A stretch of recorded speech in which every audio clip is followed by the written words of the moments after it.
সুপ্রিয় শিক্ষার্থী, আসসালামু আলাইকুম। আরিফস একাডেমির পক্ষ থেকে তোমাদেরকে জানাই শুভেচ্ছা। আশা করি তোমরা ভালো আছো এবং সুস্থ আছো। তো আজকে আমি তোমাদের গণিত বইয়ের পৃষ্ঠা নম্বর ১০৪ এর ১৪ নম্বর অঙ্কের সমাধান করে দেব। ঠিক আছে? তো ১৪ নম্বর অঙ্কটার সমাধান করব আজকের এই ক্লাসে। তাহলে চলো শুরু করা যাক। তো প্রথমে আমরা প্রশ্নটা আগে সুন্দর মতো ভালোমতো পড়ে নিতে হবে। ঠিক আছে? তো দেখো বলছে যে মতিন সাহেবের মাসিক আয় ৫৫,৫০০ টাকা। ঠিক আছে? তাহলে মতিন সাহেবের মাসিক আয় হচ্ছে ৫৫,৫০০ টাকা। এবং তার মধ্য থেকে তিনি ১৩,৮৭৫ টাকা বাড়ি ভাড়া বাবদ খরচ করেন, ঠিক আছে? ব্যয় করেন। কবির সাহেব, ঠিক আছে? ওটা গেল তাহলে মতিন সাহেবের।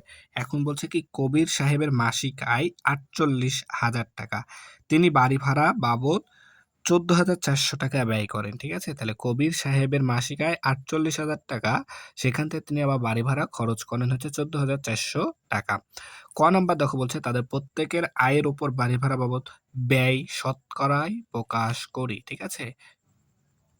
তারা যে এই মাসে আয় করে, ঠিক আছে? যে টাকাটা আয় করে এই টাকা থেকে ১৩,০০০ টাকা একজনা, তারপর আরেকজনা কি ১৪,৪০০ টাকা বাড়ি ভাড়া দেয়। তো এদের এখান থেকে আমাদেরকে বাড়ি ভাড়া কত, শতকরা কত টাকা দিচ্ছে সেটা আমাদেরকে বের করতে হবে, ঠিক আছে?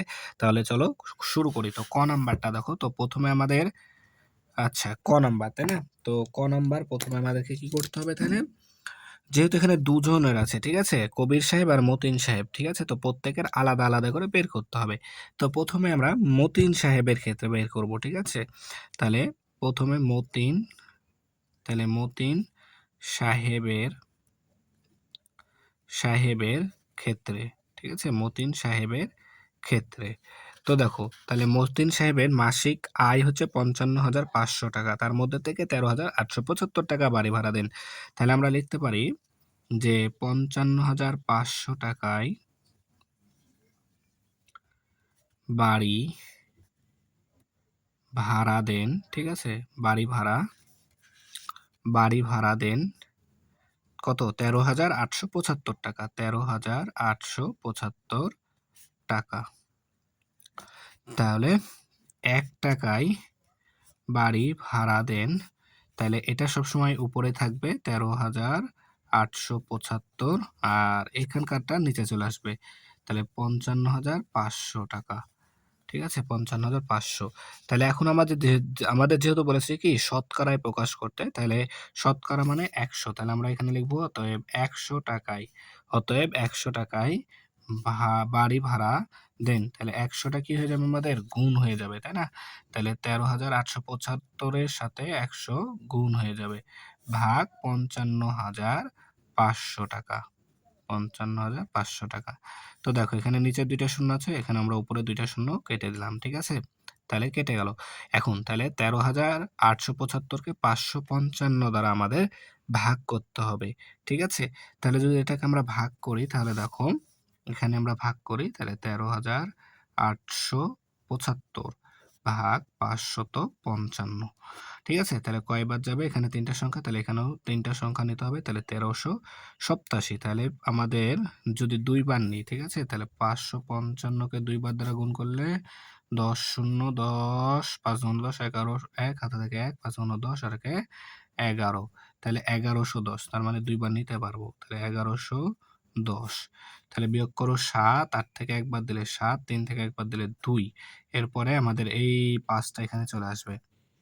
তাহলে এখন আমরা যদি ৫ কে তাহলে আবার ৫৫৫ কে এমন একটা সংখ্যা দ্বারা গুণ করতে হবে যেন কি ২৭৭৫ হয়। তাহলে ৫৫৫ কে যদি আমরা দেখো ৫৫৫ কে যদি ৫ দ্বারা গুণ করি, তাহলে ৫ ৫ যা ২৫ এর ৫ হাতে থাকে ২, ৫ ৫ যা ২৫ এর ২, ২৭ এর ৭ হাতে থাকে ২, ৫ ৫ যা ২৫ আর ২ ২৭।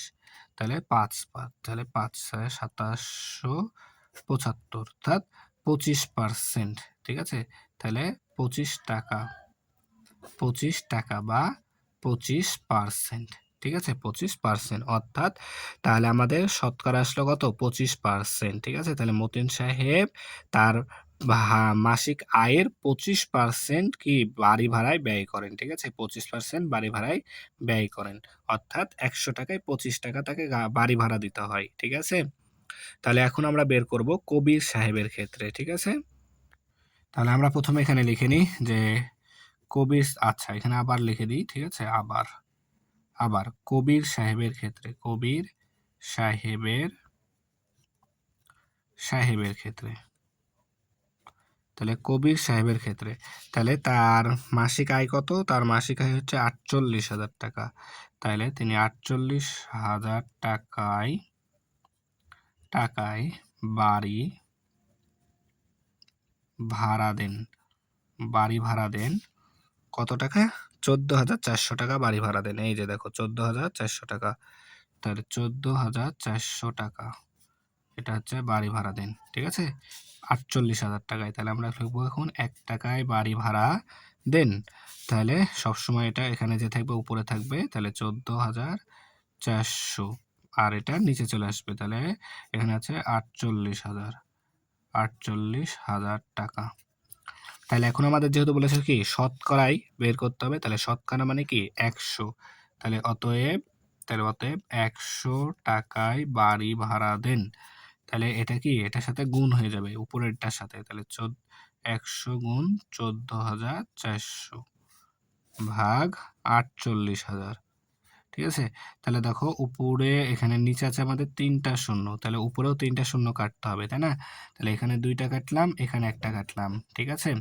তাহলে এখন এখানে থাকছে ৪৮ আর এটা ১৪৪ এর সাথে গুণ করে দিলে থাকবে আমাদের হচ্ছে কত? দেখো তাহলে আরেকটা শূন্য মানে ১৪৪০ আসবে। দেখো ১০ দ্বারা গুণ করলে ১৪৪ আর এই শূন্য এখানে বসে যাবে ভাগ ৪৮। ঠিক আছে? তাহলে এখন আমাদেরকে এটা ভাগ করতে হবে, তাই না? তাহলে দেখো এখন ভাগ যদি করি তাহলে দেখো ৪৮ দ্বারা ভাগ করতে হবে আমাদের ১৪৪০ কে। তাহলে কয়বার যাবে? তাহলে ৪৮ কে যদি আমি ৩ বার দিয়ে দিই তাহলে ৩ ৮ ২৪ এর ৪ হাতে থাকে ২, ৩ ৪ ১২ আর ২ ১৪। ঠিক আছে? তাহলে ৩ বার। তাহলে ১৪৪ বিয়োগ করো শূন্য হবে। তাহলে আচ্ছা এখানে ৪৪ হবে। ঠিক আছে? এখানে ৪৪ হবে। তাহলে এই শূন্যটা চলে আসবে। তাহলে এখন ৪৮ শূন্য শূন্য। তার মানে ৩০ টাকা। ৩০ টাকা সমান ৩০%। তাহলে দেখো কবির সাহেব তার মাসিক আয়ের ৩০% হচ্ছে বাড়ি ভাড়ায় খরচ করেন। ঠিক আছে? অর্থাৎ ১০০ টাকায় কি ৩০ টাকা, ১০০ টাকায় ৩০ টাকা তিনি বাড়ি ভাড়াতেই ব্যয় করে দেন। ঠিক আছে? তাহলে আশা করি তোমরা এটা বুঝতে পারলা। তাহলে ক নাম্বার যে শতকরায় প্রকাশ করা। ঠিক আছে? কে কত পার্সেন্ট বাড়ি ভাড়ায় শতকরা কি ব্যয় করেন। ঠিক আছে? তাহলে এখন খ নাম্বার। তো এই ক নাম্বারটা পারলে কিন্তু আমরা খ নাম্বারটা সবাই পারবো। তো খ নাম্বার দেখো বলছে যে ২ জনের মধ্যে কে বেশি, তাহলে কে বাড়ি ভাড়া বাবদ শতকরা হারে বেশি টাকা ব্যয় করেন। শতকরা হারে কে বেশি টাকা ব্যয় করেন। ঠিক আছে? তো এটা একবারে সহজ। তাহলে দেখো এখন তাহলে দেখো আমরা ক নাম্বারে কিন্তু শতকরা বের করেছি যে কে কত টাকা শতকরায় বাড়ি ভাড়া বেশি মানে বাড়ি ভাড়া দেন শতকরায় কে কত টাকা দেন সেটাই কিন্তু আমরা ক নাম্বারে বের করলাম। তো সেটা এখন আমরা খ নাম্বারে লিখে নিব। ঠিক আছে? যে ক হতে পাই ক হতে ক হতে পাই। ঠিক আছে? তাহলে প্রথমে আমাদের আছে মতিন সাহেব। তাহলে মতিন সাহেব তাহলে শতকরায়, ঠিক আছে? যেহেতু আমাদের শতকরা বলেছে তাহলে শতকরায় বাড়ি ভাড়া দেন, বাড়ি ভাড়া দেন। তাহলে আমরা ক নাম্বারে পেয়েছি কি মতিন সাহেব শতকরায় বাড়ি ভাড়া দেন 25%। 25%। ঠিক আছে? এরপরে কবির সাহেব শতকরায় বাড়ি ভাড়া দেন কত পার্সেন্ট? আমরা পেয়েছি কিন্তু ক নাম্বারে 30%। ঠিক আছে? 30%। তো দেখো এখানে কিন্তু আমরা এমনিই বলে দিতে পারছি যে কার বাড়ি ভাড়া বেশি। কবির সাহেবের 30% আর হচ্ছে মতিন সাহেবের 25%। ঠিক আছে? তাহলে কবির সাহেবের ৩০ টাকা আর মতিন সাহেবের 25 টাকা। তাহলে ৩০ টাকা বেশি না? তাহলে অবশ্যই কবির সাহেব কি মাসিক ভাড়া বেশি দেন। তাহলে আমরা এখানে লিখতে পারি যেহেতু 30% ইজ গ্রেটার দেন 25%। ঠিক আছে? 30% কি 25% এর থেকে সবসময় বেশি। তাই না?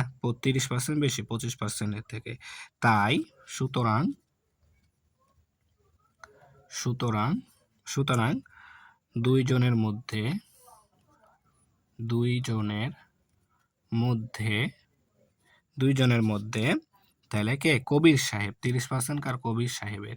তাহলে কবির সাহেব কবির সাহেব বাড়ি ভাড়া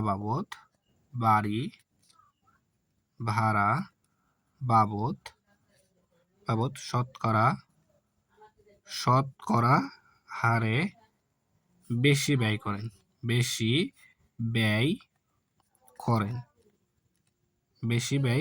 ঠিক আছে?